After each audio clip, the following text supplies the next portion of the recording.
Jake, a homeless man forgotten by society, wandered the busy streets, invisible to the eyes of those who passed him by. His days were filled with searching for food and shelter, wearing torn clothes and shoes that barely held together. He had once lived an ordinary life, but all that was in the past when he lost his home, his job, and everyone he loved for reasons beyond his control. Now his routine was solitary, and he would spend hours sitting quietly in the park, watching families laugh and children play, remembering the feeling of belonging and being loved. One afternoon, while rummaging through a trash can near the park, the screams of a young boy caught his attention. Jake looked up to see a group of older boys bullying a child who, visibly frightened, was trying to escape. The boy, who Jake would later learn was named Ethan, looked to be no more than 10 years old. His eyes were wide with fear as he was surrounded and pushed around, the bullies laughing and hurling cruel insults at him. Jake felt a pang in his heart. He knew all too well what it was like to feel helpless, alone, and afraid. Though his struggles were different now, Ethan's terrified look brought back memories Jake had tried to bury. He knew he had to do something. But fear paralyzed him for a moment. What if they turn on me, he thought, his hands shaking slightly. Jake was no stranger to danger. Living on the streets had taught him to avoid conflict whenever possible, especially since, as the years passed, he no longer had the same energy he used to. The idea of getting hurt worried him more than ever. However, he couldn't look away from the scene unfolding in front of him. Ethan, the defenseless boy, was alone, and although people passed by, no one cared enough to intervene. Everyone glanced briefly, but then went on their way, ignoring what was happening. Jake stood still, paralyzed by what he saw. One of the bullies grabbed Ethan's backpack and threw it to the ground, causing laughter from the other boys. Desperate, Ethan ran to retrieve it, but tears were already streaming down his face. He looked around, looking for help somewhere, but no one came. Jake's heart began to race, his hands became clammy with sweat, and a feeling of helplessness took over him. He had always believed in standing up for what was right, but this situation was different. He was weak, tired, and didn't know if he had the strength to face a group of kids. As he watched the bullies push Ethan to the ground, something inside Jake changed.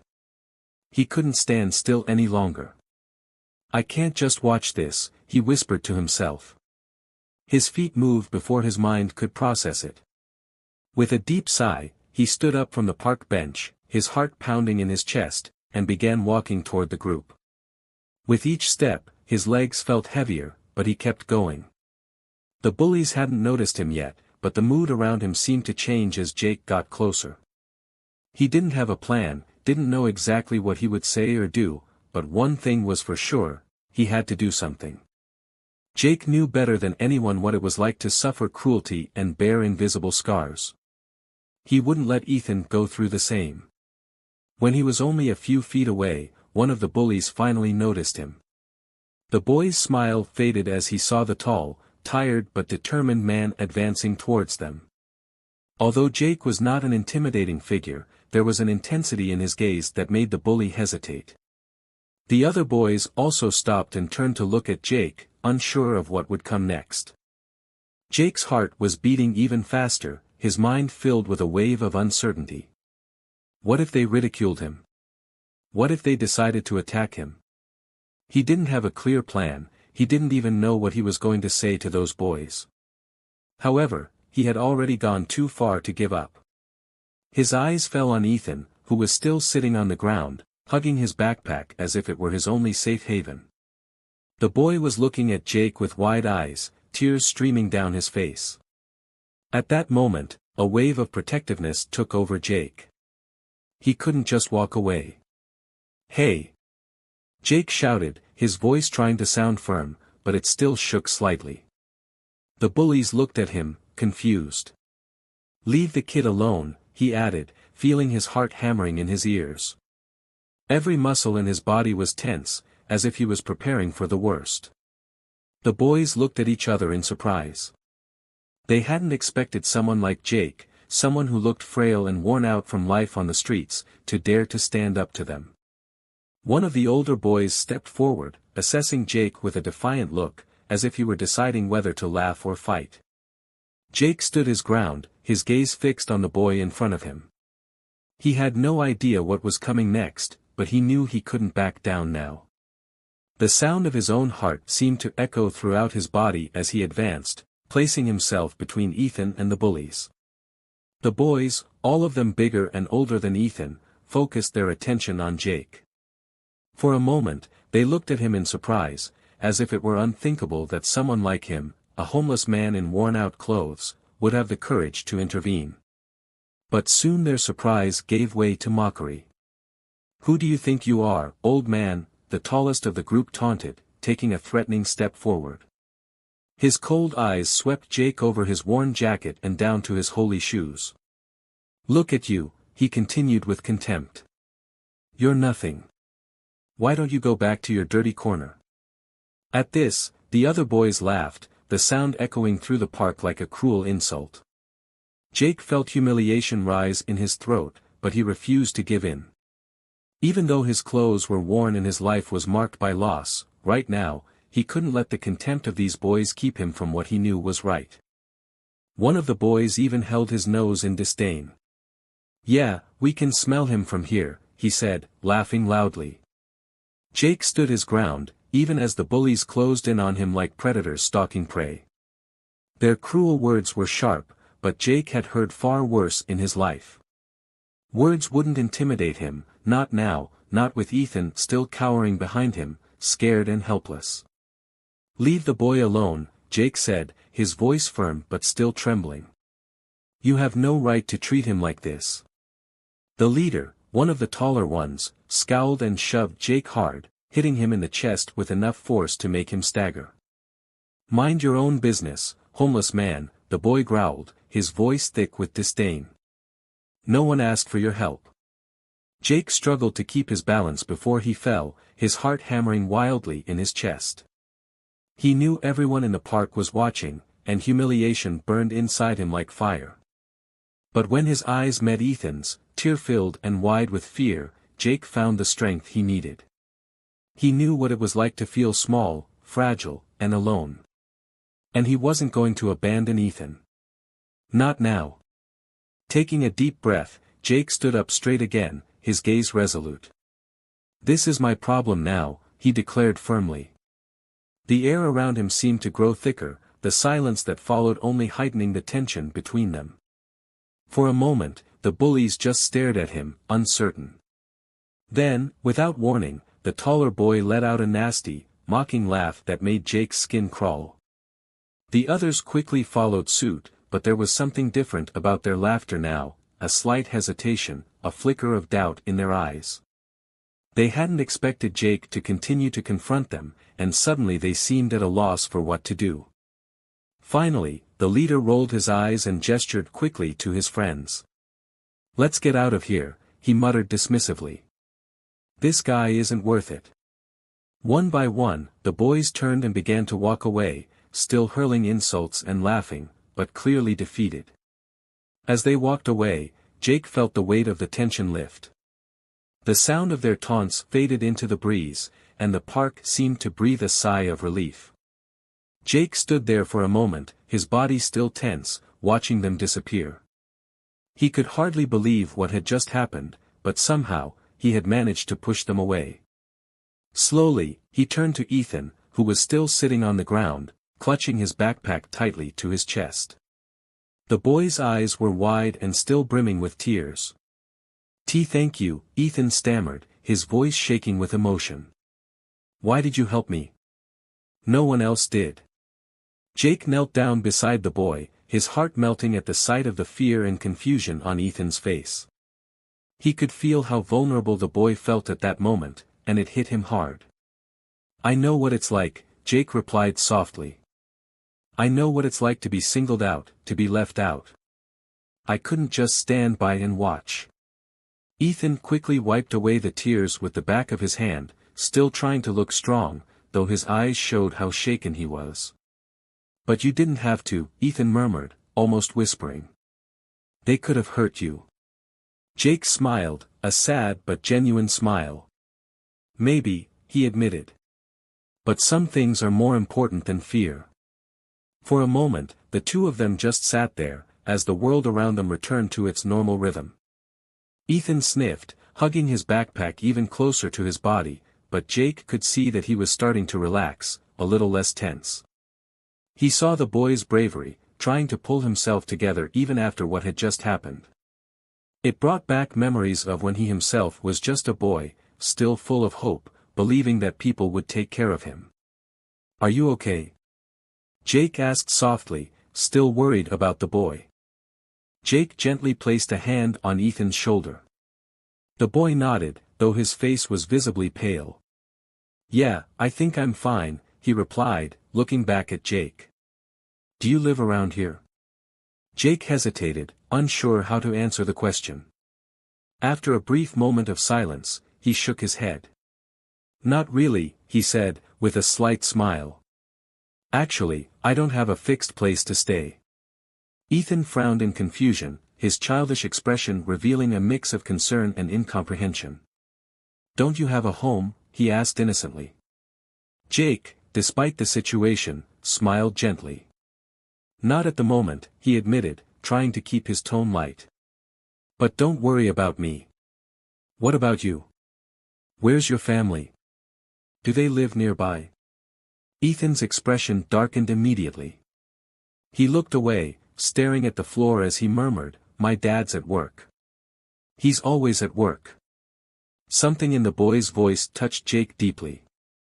He recognized that sadness, that sense of loneliness that seemed to envelop Ethan. It was something Jake had known all too well growing up, feeling the same emptiness, wishing someone would care for him the way he needed. Seeing that same kind of pain in Ethan's eyes made Jake feel even more protective. "Well," Jake said, standing up and offering his hand to the boy, "how about I walk you home?" Ethan hesitated for a brief moment, but then took Jake's outstretched hand. The two of them began to walk through the park, talking about school, friends, or lack thereof, and life. With each step, Ethan seemed to grow more comfortable with Jake, and little by little, Jake realized that he already cared a lot about the boy, even though they had only just met. As they walked through the neighborhood, a strange feeling began to take hold of Jake. The streets they passed, the houses, everything seemed strangely familiar. An unsettling sense of déjà vu filled him, making his stomach churn. "Where do I know this place from?" he thought, looking around as they rounded a corner. With each step, the feeling of recognition grew stronger. Jake's heart pounded as he took in the houses lining the streets. It was as if he had been here before, though the memory still eluded him. Finally, they stopped in front of a large house. It stood majestically, with gleaming windows and marble steps that gleamed in the sunlight. The sight of it made Jake's breath catch. The house was magnificent, imposing, almost overwhelming in its beauty. Everything about it exuded wealth and status, the wide entrance, the vast courtyard, the fancy cars parked in the driveway. Jake couldn't help but feel a shiver run down his spine. It was a world so different from the one he had lived in, a world he had long since lost. Ethan, noticing Jake's stare, finally broke the silence. "This is my house," Ethan said quietly, almost embarrassed. "My father is rich, but he's never here. He's always working." Jake looked at the boy and saw the deep sadness in his eyes. His heart sank as he realized how someone living in such a luxurious place could feel so abandoned, so alone. The image reminded him so much of Jake's own past, when he had yearned for love and attention in a world where money and power seemed to matter more than genuine care. As they approached the front door, Jake's sense of unease grew. His heart beat faster, unease growing inside him. There was something about this house that felt wrong, or maybe not exactly wrong, but familiar in a way that made him uneasy. Jake's mind raced, trying to reach a memory that remained just out of reach. Before he could ponder the strange sensation any further, the front door suddenly opened, and the sound echoed down the quiet street. Jake stopped, his breath catching in his throat. Framed in the doorway was a tall man, whose presence immediately reminded him of something. The man who appeared in the doorway was impeccably dressed in an expensive suit, his hard, well-defined features exuding a natural authority.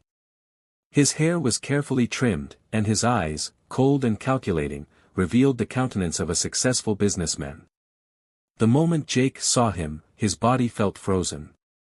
The blood seemed to freeze in his veins, and his muscles seized, unable to react. Standing there, before him, was Mr. Hawkins, the man who had destroyed his life years ago. For a brief moment, time seemed to stop for Jake. He could neither move nor speak, as his mind was flooded with a flood of bitter memories, so strong that they made him dizzy. The man who now stood before him had once been his closest friend, almost like a brother. The same man who had promised to be by his side, but who turned his back on him at the moment when Jake needed support the most. Because of Mr. Hawkins, Jake lost everything he had, saw his life fall apart. And now, as if fate were playing tricks on him, he was standing in front of the house of the man who had been responsible for his downfall. But Mr. Hawkins didn't recognize him. His cold eyes scanned Jake with an expression of mild annoyance, as if he were just another stranger, someone irrelevant who didn't belong in his luxurious world. "What's going on here?" Mr. Hawkins demanded, his voice firm and authoritative, laced with impatience. His gaze shifted from Ethan to Jake, clearly bothered by the presence of a stranger, possibly homeless, in front of his house. Before Jake could react, Ethan rushed to speak, his voice full of urgency. "Dad, this is the man who saved me," he exclaimed, his words coming out quickly. "Some kids were bullying me in the park, and he drove them away. He helped me." Ethan's gaze was full of gratitude and fear, causing, for a brief moment, Mr. Hawkins' expression to soften. The businessman turned his gaze to his son, clearly sensing the seriousness of the situation. There was something in Ethan's tone that made him reconsider. Then his gaze returned to Jake, studying him more closely. The initial annoyance in his expression began to fade, replaced by a slow, hesitant recognition. Perhaps, somewhere in the depths of his memory, Mr. Hawkins was beginning to realize who was standing in front of him. "I see," Mr. Hawkins said with measured slowness. "I suppose I should thank you for helping my son." His words came out stiffly, as if expressing gratitude was a painful effort. He stepped forward, extending his hand in a formal gesture of thanks. However, the coldness in his eyes and the mechanical way in which he offered his hand made it clear that the gesture was not genuine. He did not really want to make contact, and every part of his body seemed to resist the idea of interacting with someone who, in his eyes, did not belong in this environment. Jake stared at the outstretched hand, his feelings conflicted. The man who had betrayed him years ago was now standing there, offering a forced thank you but with no intention of making amends. As their eyes met again, Jake felt a rush of intense emotions, anger, sadness, and a deep sense of irony, at the realization that the same man who had destroyed him now saw him as nothing more than a stranger.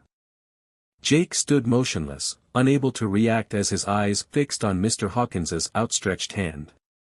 A flood of emotions washed over him, anger, sadness, and a deep sense of betrayal. How could this be happening? How could this man, who had once meant so much to him, now treat him like a complete stranger? Mr. Hawkins, the same man who had destroyed his life, was standing there, acting as if Jake were just another random person, someone irrelevant in his flawless universe. Mr. Hawkins, sensing Jake's hesitation, slowly withdrew his hand.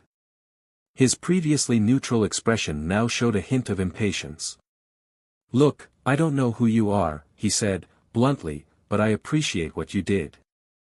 I'll make sure you get compensated for your help." The words came out cold, calculated, as if money were the answer to every problem.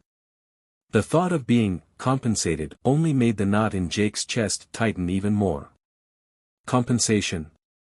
After everything that had happened, everything he had suffered at the hands of this man, the only offer was money? As Mr. Hawkins' words echoed in his mind, flashes of painful memories invaded his thoughts, the betrayal, the accusations, the abrupt fall from a life he had believed he had under control. Once, he had trusted this man blindly, called him a friend. And now, years later, Mr. Hawkins didn't even recognize his face. The pain of those memories seemed overwhelming. "I don't need your money," Jake murmured, his voice low but full of anguish.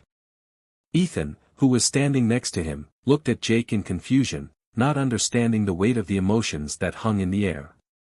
"Dad, he's really nice," Ethan said, his voice soft and sincere. "He was the only one who helped me." Mr. Hawkins sighed, clearly uncomfortable and eager to end the conversation. Yes, it's okay, Ethan. Now come in." He gestured to the door, indicating that the subject was closed. Reluctantly, Ethan gave Jake a small, grateful smile before stepping into the house. Mr. Hawkins watched his son disappear through the door, then turned to Jake once more. "Thanks again," he said, his tone clipped and impatience clear. Without waiting for a response, he stepped back and began to close the door. Jake stood frozen, watching the door close. His heart was racing, and his mind was spinning, filled with painful memories. The image of Mr. Hawkins, the man who had once been like a brother to him, now echoed in his thoughts, bringing back the weight of everything he had lost. As he stared at the closed door, one question echoed in his mind: was this fate, forcing him to face the man who had taken everything from him? His hands clenched into fists at his sides, the weight of the past pressing down on him like a stone. Jake took a deep breath, his eyes still fixed on the house. He wasn't sure what would happen next, but one thing was certain: his life had just become intertwined with Mr. Hawkins's once again, and this confrontation was far from over. Later that evening, Jake sat on an old park bench, his mind lost in a sea of memories he had tried in vain to bury over the years. The encounter with Mr. Hawkins earlier that day had reopened wounds he had thought were healed. But now, the pain was more raw than ever, fresh and almost unbearable. Leaning forward, he rested his elbows on his knees and sighed deeply. The events of the day played out in his head, over and over, like a nightmare. Mr. Hawkins didn't even acknowledge him. He treated him like a complete stranger, someone worthless. The scar left by that betrayal, which he had thought had healed, ripped open again, and Jake knew that from that moment on, his journey with the man who had ruined him was far from over. Jake's heart clenched in a mixture of deep anger and sadness. How could Mr. Hawkins have forgotten everything they had been through? Years ago, they had been inseparable, practically brothers, growing up together in the same neighborhood, full of dreams. Back then, Mr. Hawkins was not the imposing tycoon he would become, and his family, although rich, did not have the influence and power they have today. Jake was part of that world, a loyal friend and always by their side, until everything changed. Closing his eyes, Jake saw himself again on the day his life fell apart. He worked for the Hawkins family, a modest job in their company's warehouse. It was not a glamorous job, but it was honest, and Jake was proud of what he did. Until one day, a sum of money disappeared from the business. It was not a fortune, but enough to cause an uproar. And when the family started looking for someone to blame, all eyes soon turned to Jake. Even though he was innocent, his loyalty and honesty didn't matter. Someone suggested he was acting suspiciously, and the rumors spread like wildfire. There was no evidence against him, but the Hawkins family needed someone to blame, and Jake became the perfect target. Desperate, he turned to his friend, Mr. Hawkins, hoping he would defend him, tell the truth, and clear him of the charges. But to his shock and pain, Mr. Hawkins remained silent. That silence screamed louder than any accusation. Jake's name was tarnished. He was fired, his reputation destroyed. With no job, no support, he found himself spiraling downward. He lost everything: his home, his dignity, his sense of belonging. His world fell apart, and there was no one to hold him up. Mr. Hawkins' betrayal left him devastated, and Jake never fully recovered. He opened his eyes again, now focusing on the empty park in front of him. The weight of the past seemed to suffocate him, as if his heart were trapped in a vice. Ever since that fateful day, his life had become a constant battle just to survive. He tried with all his might to rebuild his life, but the ghost of Hawkins' betrayal haunted him incessantly, making it impossible to trust anyone again. Now, so many years later, fate had brought them face to face again. And the most painful thing was that Mr. Hawkins didn't even recognize him. It was as if Jake had been erased from his memory, just another forgotten victim in the businessman's relentless rise to power. With each memory, Jake's anger grew. His fists clenched as his mind boiled. How could Mr. Hawkins forget everything they had been through? How could he act as if Jake's suffering didn't matter? Part of Jake wanted to confront him, demand answers, expose the pain he had carried all these years. He wanted to make Mr. Hawkins feel the weight of every loss, every emotional scar he had caused.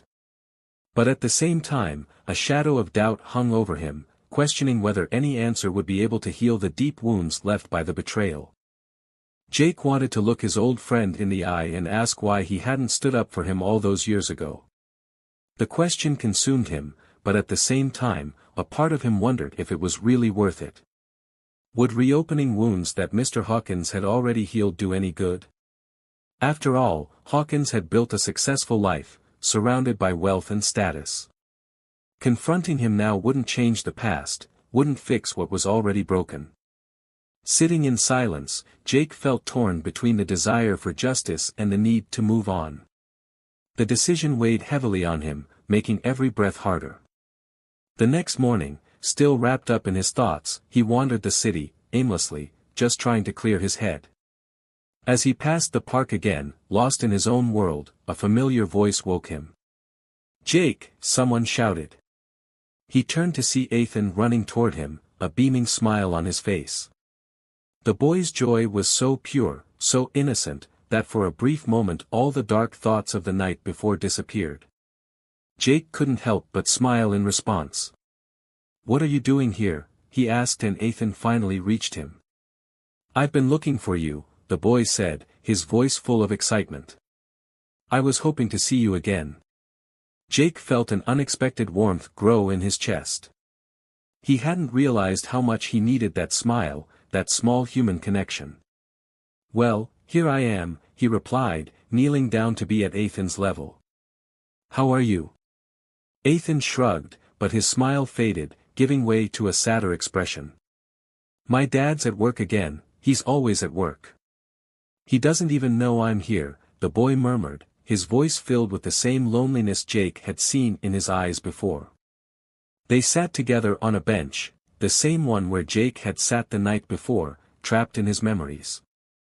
As Ethan talked about school and how he didn't have many friends, Jake's heart sank. The boy also told him how his father was always too busy to spend time with him. As he listened, Jake felt a strong desire to protect the boy. Despite all the material wealth Ethan had, he was emotionally just as alone as Jake, and somehow Jake understood that better than anyone else. "I wish I had someone like you around all the time," Ethan said suddenly, his small voice filled with deep longing. "You care about me, my father doesn't even know what I like." The boy's words hit Jake hard. He wanted to tell Ethan that his father did care, that he was just busy, but the truth was, Jake wasn't sure if that was true. He had seen the coldness in Mr. Hawkins' eyes, the same coldness he had felt when his friend had failed to defend him all those years ago. He had also seen how the man barely acknowledged his own son. Ethan looked at Jake with his wide, curious eyes. "Why don't you have a home, Jake?" he asked, the innocence in his voice piercing Jake's heart. "You're nice, why doesn't anyone help you?" Jake took a deep breath, trying to swallow the pain and find a way to explain. "Sometimes people lose things they never expected to lose," he replied, choosing his words carefully. "And it's not always fair." Ethan thought for a moment and then nodded, seeming to understand, if only vaguely. "My dad, he's not like other dads," the boy said, his voice low and almost a whisper. "He's always busy, and sometimes he gets really angry at night when he thinks I'm sleeping." Ethan's words reverberated inside Jake, echoing the pain and loneliness he himself felt. He found himself closer to the boy than he could have ever imagined, and in that moment, he realized that, despite everything, maybe there was still room for redemption. Even if it wasn't through confronting Mr. Hawkins, he could start to heal the wounds by helping someone who also needed support. Jake, overcome with frustration, couldn't help but feel irritated by the situation. He wondered what it really meant, if Mr. Hawkins thought he wasn't listening. Ethan continued, his voice filled with genuine concern. He yells at people on the phone and talks about being scared.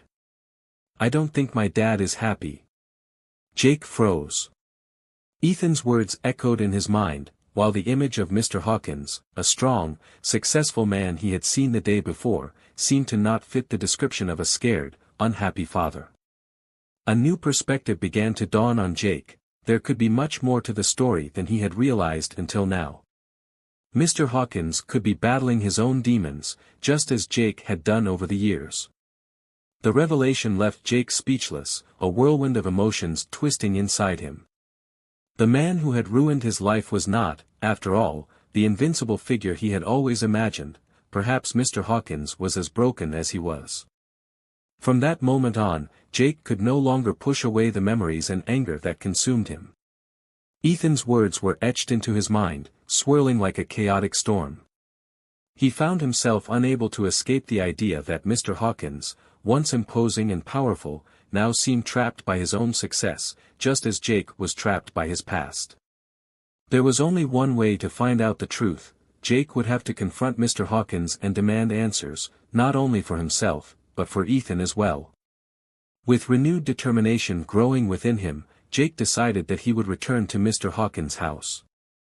As he walked through the park, his mind was buzzing with 1,000 questions. Why hadn't Mr. Hawkins stood up for him all those years ago? Did he truly regret what had happened? How had a life of wealth and power driven a wedge between him and his own son? As Jake struggled with these internal questions, Ethan appeared again, running up to him with that familiar bright smile. Jake, are you going to see my dad again? The boy asked, his eyes brimming with hope. Jake hesitated, unsure of how to answer. He didn't want to involve Ethan in the upcoming confrontation, but the boy's innocent presence gave him an unexpected strength. Yeah, I think I need to talk to him, Jake replied gently. Ethan's expression brightened. Can I come with you? The boy asked expectantly. Jake's heart clenched. He wanted to protect Ethan from the pain that might come with this conversation, but at the same time, he couldn't deny that the boy deserved to know the truth. Okay, Jake sighed softly. But I don't want you to be upset. Ethan nodded, sensing Jake's concern. He took Jake's hand and together they began walking toward the imposing house once more. As they approached the grand entrance, Jake's stomach twisted with nervousness.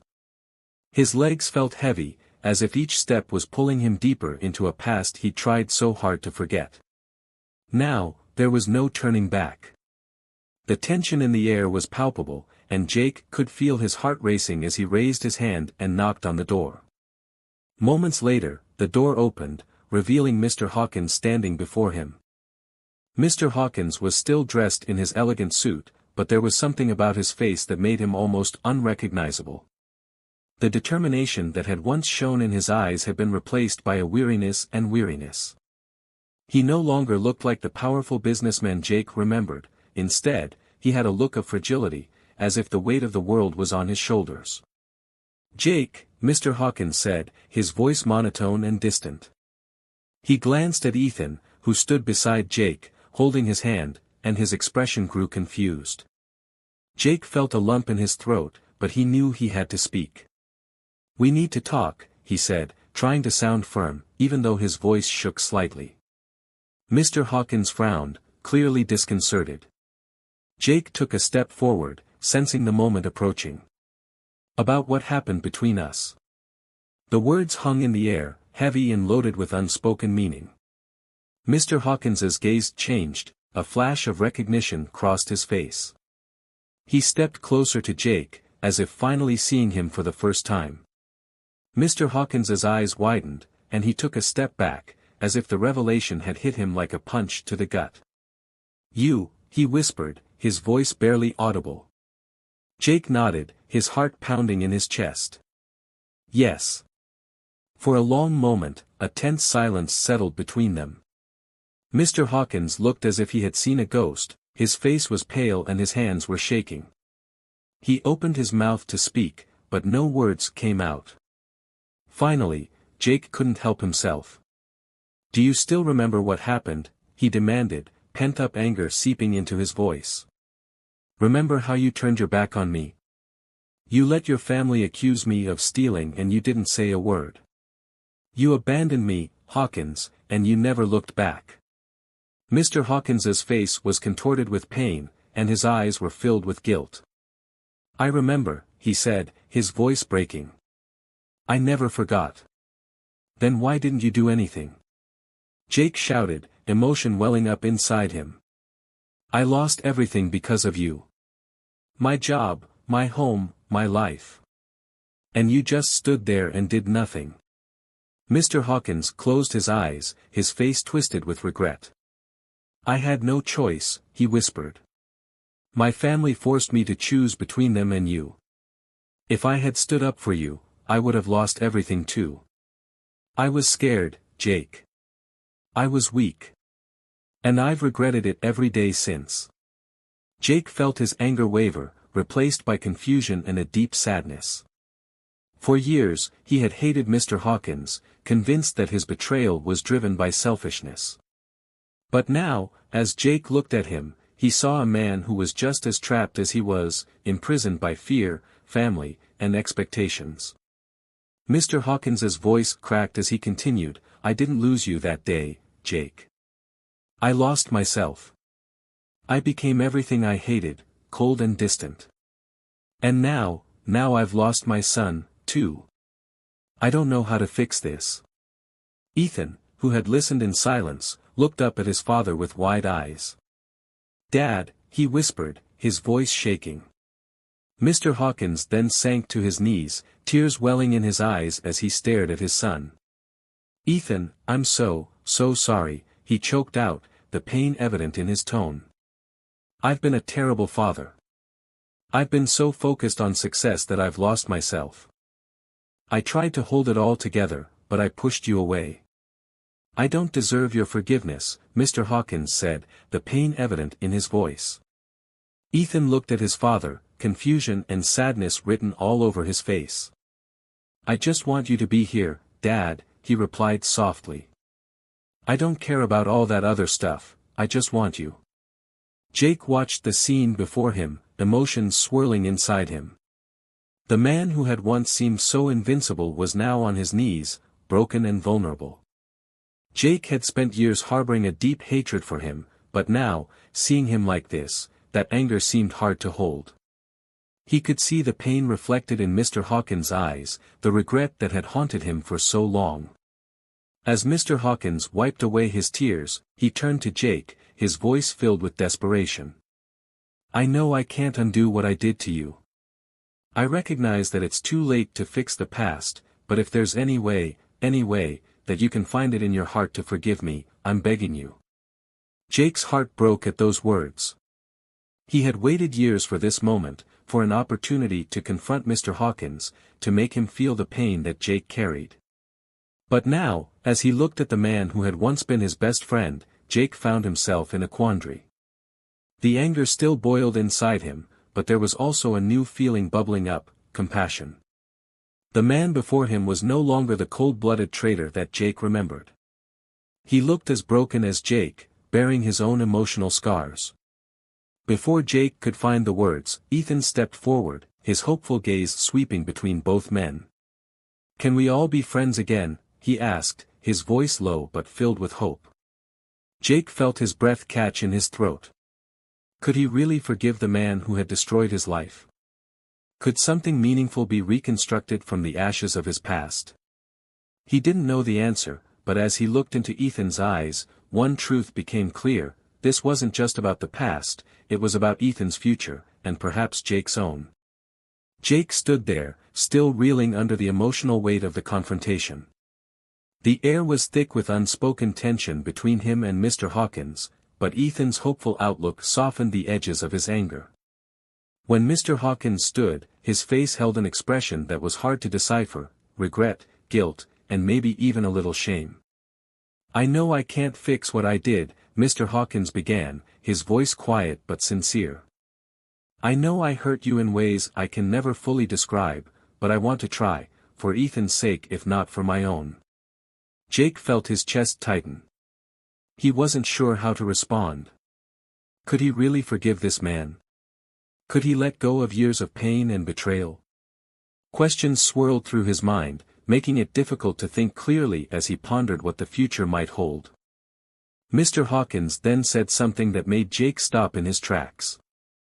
"I want to offer you something," Mr. Hawkins continued, his voice shaking slightly. "I know I've been a terrible friend and I don't deserve your forgiveness, but I'm here to ask for your help in making things right for Ethan. He needs someone like you in his life, someone who understands him and truly cares about him." Jake frowned, confused by where the conversation was going. He crossed his arms, his defenses still in place. "What are you saying?" he asked, trying to understand. Mr. Hawkins took a deep breath, clearly struggling to find the right words. "I'm offering you a place to stay and a job at my company. I know you've been through a lot, and I want to help you heal. I don't expect you to trust me right away, but I want to start over." Jake was stunned by the offer. Of all the things he could have expected today, this was far from one of them. He stood there, frozen in disbelief. A job? A place to live? It seemed too good to be true. After years of fighting on the streets to survive, now this man who had destroyed his life was offering him a second chance. Jake's first instinct was to refuse. The past was too painful, and he couldn't forget how Mr. Hawkins had walked away from him, how his life had fallen apart because of it. Trusting again seemed like an impossible task.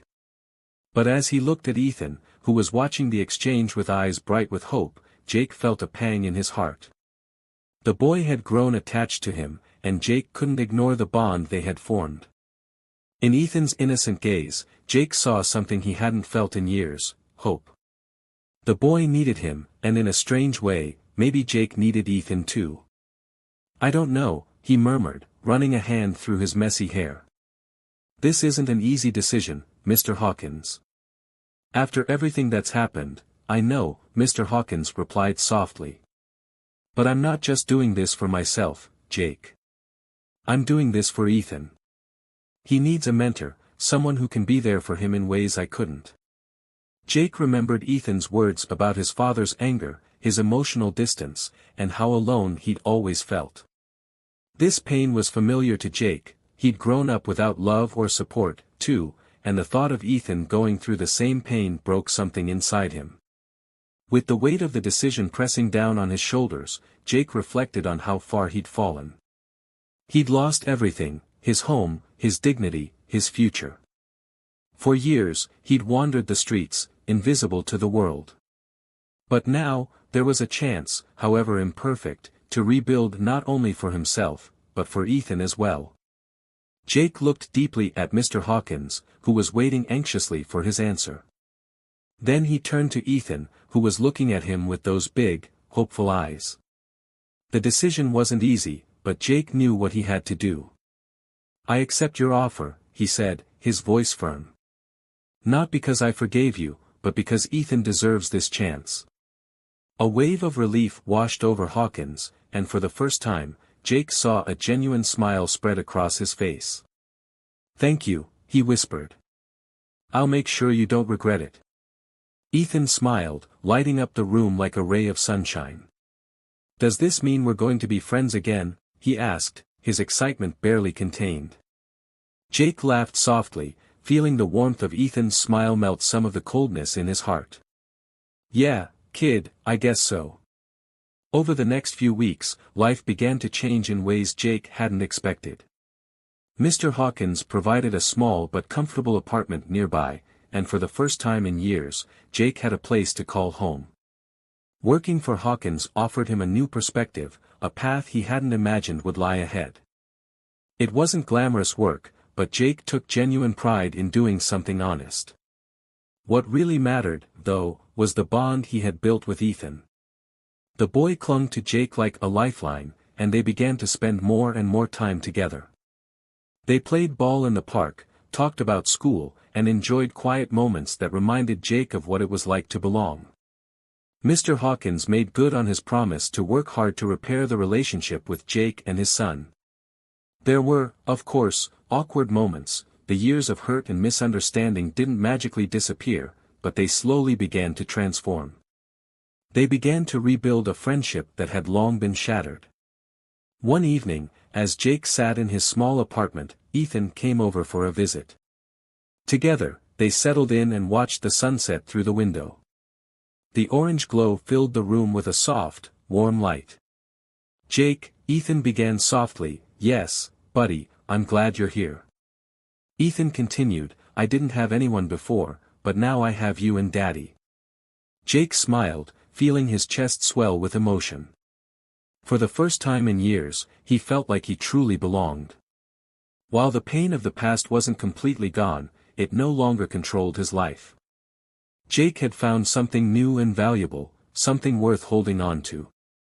He realized that, despite everything, he had managed to find his way back, not just to a home or a job, but to a family that, through forgiveness and second chances, was slowly healing. In that moment, Jake knew this was just the beginning of a new journey. If you were moved by this story and would like to see more, be sure to subscribe to stay up to date with our latest content. We'd love to hear from you, so feel free to share your thoughts in the comments section below. What would you do if you were Jake? Let's talk about it. And if this story touched your heart, don't hesitate to share it with your friends. Your support means the world to us.